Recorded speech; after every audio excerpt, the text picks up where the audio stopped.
ধুর, আর ভালো লাগে না। এইভাবে ভয়ে ভয়ে কি আর বাঁচা যায়? কখন জানি ওই দুষ্টু বাঘ আক্রমণ করে বসে। সেই ভয়ে আর বেরোতেও পারি না। অনেক দিন পর বেরোলাম, অনেক ভয়ও লাগছে। কি আছে কপালে কে জানে।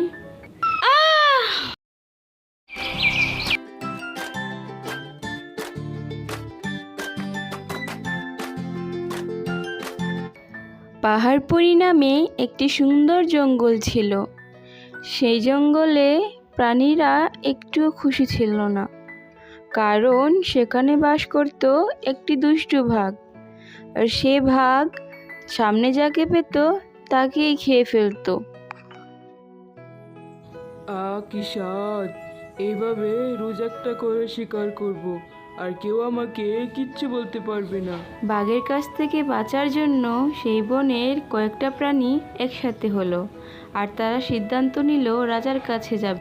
চলো আমরা সবাই মহারাজের কাছে যাই, গিয়ে দেখি মহারাজ আমাদের সাহায্য করেন কিনা। চলো চলো। চলো গিয়ে দেখি মহারাজ এর একটা বিহিত করতে পারে কিনা। এভাবে তো আর চলতে পারে না। তারপর সবাই মিলে গেল মহারাজের কাছে এর একটা বিহিত করতে, তা না হলে যে এই বন প্রাণীশূন্য হয়ে যাবে। তাই তারা মহারাজের কাছে গেল। এ কি, তোমরা সবাই এখানে? কি হয়েছে? কিছু কি হয়েছে? মহারাজ, আমাদেরকে বাঁচান, ওই বাঘের হাত থেকে আমাদেরকে বাঁচান। ওই বাঘ আমাদের সবাইকে মেরে ফেলবে। হে মহারাজ, ওই বাঘ সামনে যাকে পাচ্ছে তাকেই খেয়ে ফেলছে। এরকম চলতে থাকলে তো এই বন প্রাণীশূন্য হয়ে পড়বে। কি বলছো? ওই বাঘের এত বড় সাহস আমার বনে অশান্তি করছে? তোমরা চিন্তা করো না, আমি এর একটা ব্যবস্থা করছি। তোমরা তোমাদের বাড়িতে যাও। আপনার উপর আমাদের আস্থা আছে মহারাজ। আপনি যখন বলেছেন তার মানে এর একটা নিশ্চয় বিহিত করবেন। হ্যাঁ, তোমরা এখন সাবধানে যাও।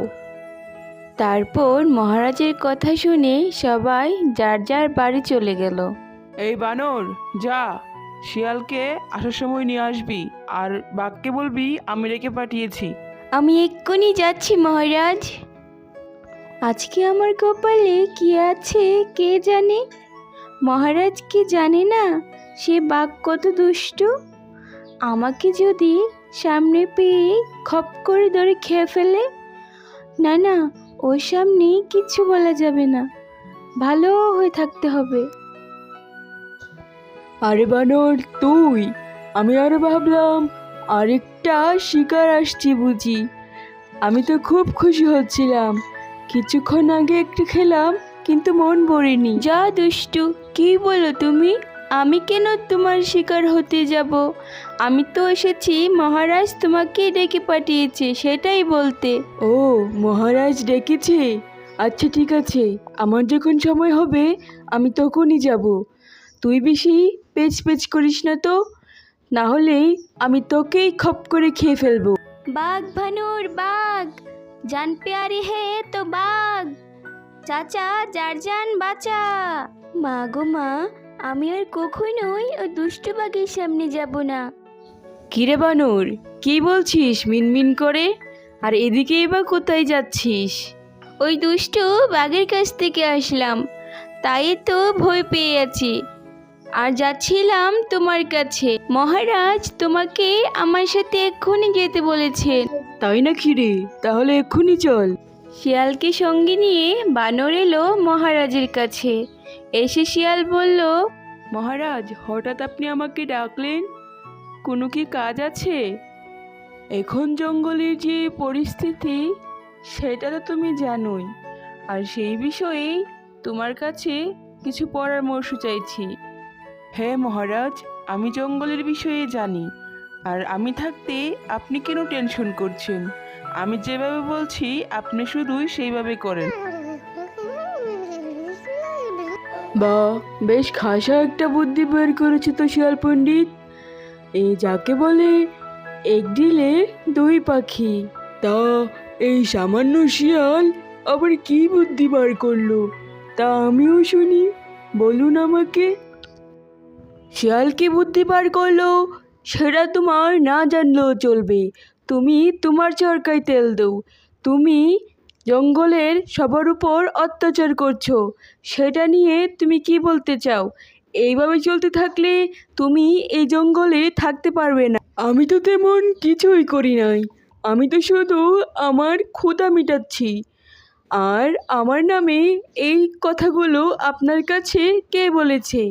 এই শিয়াল, তাই না?